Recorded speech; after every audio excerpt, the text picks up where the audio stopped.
அரங்கரும் அடியேனும் ஓமகத்திஷாய நம. அரங்கமுருகா நினது திருவடி சரணம். திருக்குறள் நாடு.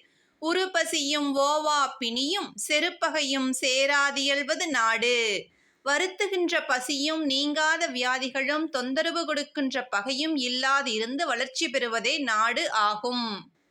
எவ்வகை பிணியாக இருந்தாலும் அதனை போக்குவதற்கு தேவையான மருந்து இருக்க வேண்டும் என்ற ஆறுமுகப் பெருமானே, பசி என்ற பிணி இல்லாதவனாக இந்த உலகிலேயே ஒருவன் கூட இருக்க முடியாது. இறைவனின் பணியே எல்லா உயிர்களுக்கும் உணவை அளிப்பதுதான்.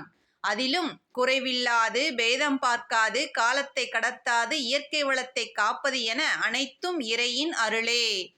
நாடாக இருந்தாலும் சரி, வீடாக இருந்தாலும் சரி, ஒருவனுக்கு பசியும் நோயும் பகையும் போட்டு வருத்தினால் மன நிம்மதியாக வாழ முடியுமா? இறைவனை உணர முடியுமா? இதை தவிர்க்க என்ன செய்ய வேண்டும் என ஆணாக இருந்தாலும் பெண்ணாக இருந்தாலும் சரி சிந்திக்க வேண்டும். பசிப்பினி நீங்க பிற உயிர்களுக்கு உணவளிக்க வேண்டும். நோய் நீங்க ஆரோக்கியமான உணவை உட்கொள்ள வேண்டும். சைவ உணவை ஏற்க வேண்டும்.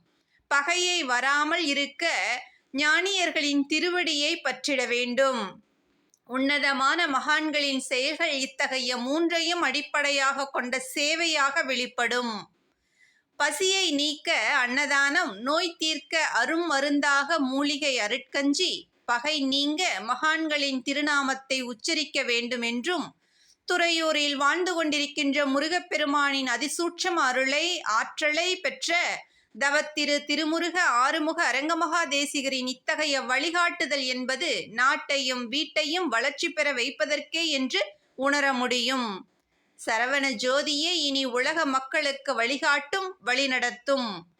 உடற்பிணி அனைத்தையும் உயிர்ப்பிணி அனைத்தையும் அடற்பர தவிர்த்த அருட்சிவ மருந்தே. குருவின் அருளோடு பணிவான காலை வணக்கம்.